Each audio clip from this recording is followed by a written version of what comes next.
Hey shorty, why you wearing that? Why wearing what?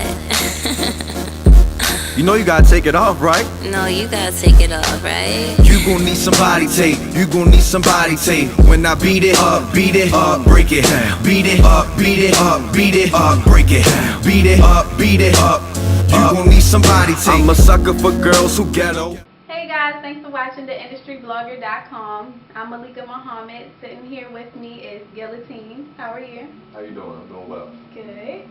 So I hear that you have a CD coming out. That's right. And the name of it is Far From Eden. Yes. So tell me a little bit about your project. Well, the concept Far From Eden is really for anybody who has read the Bible before. Eden is like a place of like bliss and perfection, and happiness and contentment. So I felt like in my career or as a human being, I'm far from being content and satisfied from where I'm at.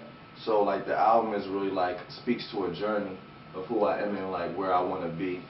And so yeah, it's really about my journey in my career. I like that. Yeah. Okay, so on the album, you're going through a journey. So by the end of the album, will you say that you've reached that euphoria that you were looking for? No, actually,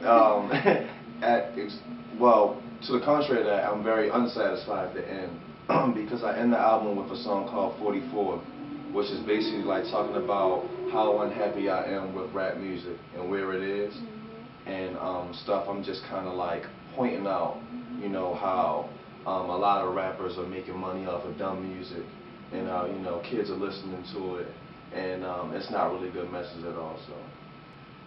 And this is your first solo project, and before you were working with another guy? Yeah, my co-MC Prophet. We are the Terrapins, and yeah, like we had a few projects that we did, and we were just recording them and like going to like 5 seasons and Eden's lounging like, hey, we got a CD and we nice, and performing or whatever and handing them out and selling them and stuff. Going back to 44 and the messages behind rap. So right now we're having a hard time with rappers. And most rappers, they're like party songs. You got the Trinidad James artists. Everybody trying to be like Lil Wayne. Yeah. So what concerns you the most about hip hop and the way it's going? Well, what concerns me the most is that we have a lot of technology now, and it's not the old Motown system anymore where a label finds you, brings you in, spends X amount of money on artist development, and they shape you up. And it's like, you're going to have to write these songs. Now we are able to, because we have so much equipment in home, we can literally bring the industry to us. And we don't have to bend to what labels want anymore.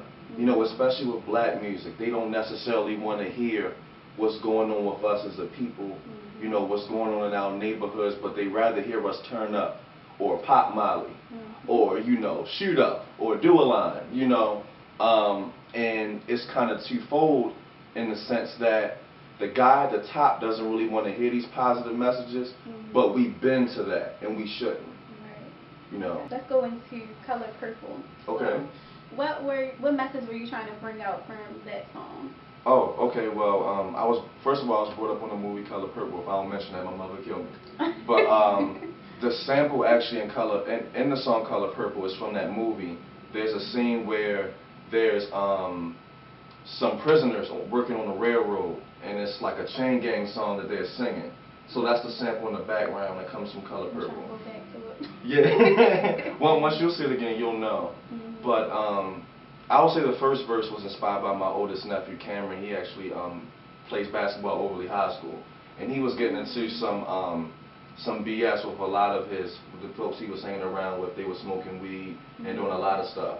So what's it like being an artist, especially a solo artist in Baltimore, without music scene? Oh man. I would say versus other cities, we don't support us. If you have an artist coming out of DC, like Wale came up because DC loved him so much. Kendrick Lamar came out because LA, state of California loved him so much, and they pushed him and they supported him, you know. And unfortunately here, with the few rappers who have gotten deals, they have to promote from the outside in. You know, they have to go to other cities, build their buzz there, then come back, and that's unfortunate. But yeah, we have a long way to go. That's what frustrates me, because I'm trying to get Baltimore on the scene, more united, get our arts and culture scene to come up. So do you think that they have to go to Atlanta? Because that's where they usually go to. They usually just fly right down to Atlanta and think that they're going to get all of this buzz. But Atlanta supports everybody, any and everybody. So do you think that they have to go to Atlanta, or is it a real chance here? I think it's building up to be a chance here. I think we have I think one or two people who have just got deals of late. We have Los. We have Los, and he's been, oh my God, he's been working so hard. I mean, like, he lost that Diddy deal, and then years later came back and got another deal from Diddy. And then you have the guy, the MC Stars, you know. So he just got, I believe, signed to Sony recently. Yeah. So after the release of Far From Eden, and since it is January, what are your goals for 2014? My goals for 2014.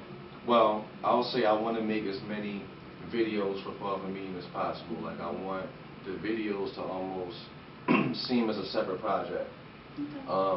Because I love being on screen and having to, like, almost write short film scripts, you know, for the videos. I had, actually with this last video, I had a basic idea, but mathematics really helped out with a lot of the plot. So, and I guess like getting on more blogs and just creating more buzz. And I'm actually writing for my next project. I don't even know what the name of it's going to be, but I'm writing for that now, and I'm very excited for that. You know, like building off this momentum. Cool. I really have no backup plan, or at least I won't be satisfied with anything else.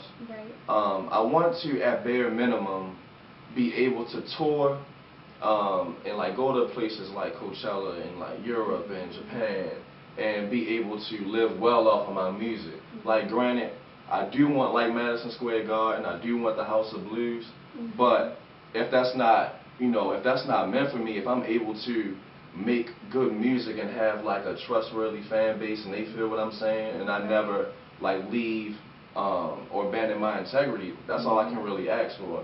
Okay. So that's all the questions I have today. Thank you for coming out. Thank you.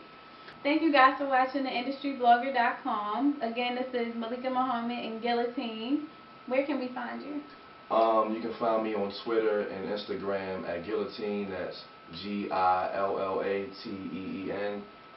As well as farfromedenonline.com.